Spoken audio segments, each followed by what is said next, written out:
Hello everyone, welcome to my channel. Today's violin lesson will be on the Etude number 21 by Wohlfahrt, Opus 45.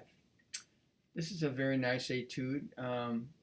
Again, he's stressing, because this is a lower, let's call this low intermediate, high beginner, somewhere in there. He's stressing the bow distribution concept. On this piece, we need to start, he has allegro, one sharp, key of G major, 3/4, 3 beats in a measure, quarter gets a beat, no dynamic. So you can say, well, mezzo forte, mezzo piano, mezzo forte, somewhere there, not super loud. He does have accents, has accents on each of the first notes.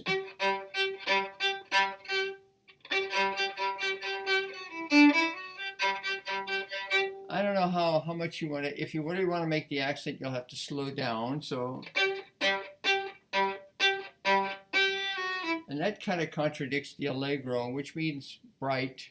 So I would say don't overdo this accent idea. I think the accent was that he wants you to play staccato. It's not spiccato for sure. This is staccato. You're going to be playing in the upper part of the bow. And this is the fun part of the etude, because in the second bar, we have 3 notes up.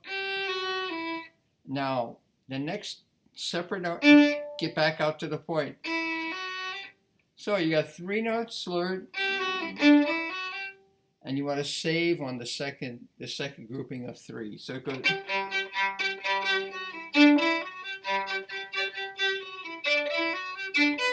So every time we come to where the bar has 6 eighth notes separate, then you want to be back out at the point, or the upper half, let's say.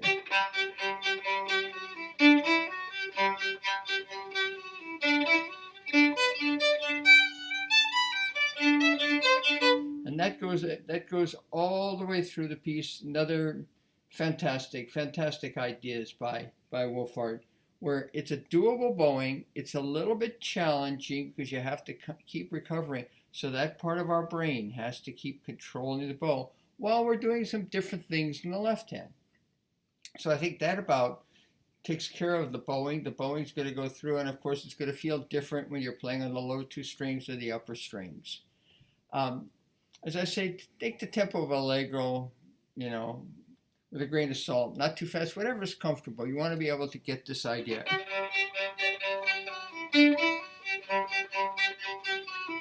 Now, as far as fingerings go, everything's pretty good in the music. I see in the third line, 1, 2, 3, 4, the 5th bar of the 3rd line, there's a figure that goes.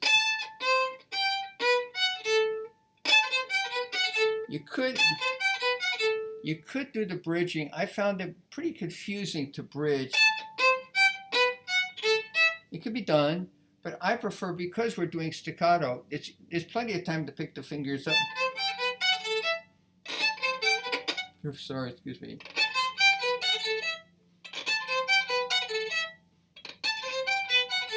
they're both good. You know, just be aware of that one. Either bridge it or don't bridge it. Be conscious of what you're doing. Okay, let's go ahead. Everything's fine. Down, let's see, 1, 2, 3, 4, 5 lines from the bottom. There's one finger that it's just a small thing. In the 1, 2, 3, the fourth bar, there's an A natural going to E, and it has an open.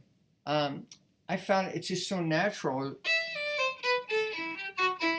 to go over for the fourth finger there. That's my suggestion to you there. It's not a big deal. Now, 2 lines from the end, it starts getting interesting. We've got this chromatic. And in the music, we've got this figure with the 2, 2. I say don't play that. Play 1, 2, 3, 4. So go shift here. Now 2, 3, 4. So we're in half position.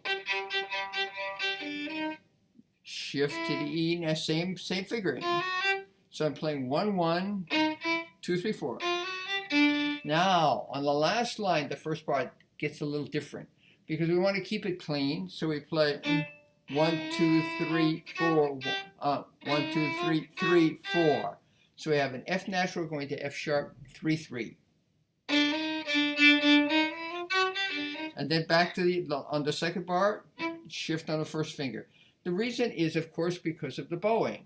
We want this to be clean there, and the previous bar, when it's F natural, F sharp, G, we play 2, 3, 4, half position.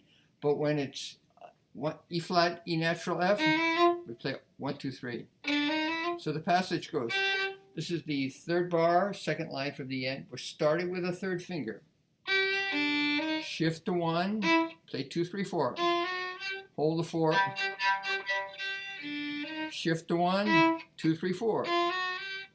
Now, this is the last line, first bar, 1, 2, 3, 3, 4. Now, shift 1, 2. So you see how you can do that? Every time you have the slur, you have three fingers in a row, either 1, 2, 3 or 2, 3, 4. And then, this is a fun one too. This is 1, 2, 3, 4, 5 from the end. We start with the fourth finger, because that's how we ended up. Play open, we let go of the 4, and come right back to first position. To get yourself back in first position for that first position. So I'll play before it.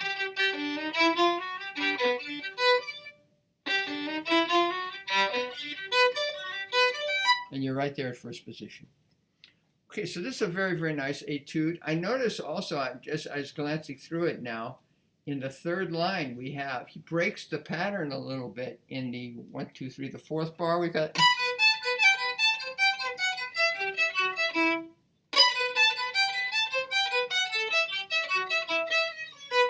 So that's kind of cool the way he breaks us out of that pattern. We have to do all separate in the upper half, up, down, up, down, up, down, and then we're right back to the pattern. Okay, well, I think that's all I have to say. It's a staccato bowing alternating with legato with a few complicated little left-hand stuff. All right, thank you so much for listening. I hope this is helpful for you to enjoy playing this kind of a little piece. And we will see you. Oh, you could give it a thumbs up if you like it, and you could subscribe too. That would be wonderful. All right, thanks so much. Have a great day. We'll see you on the next video.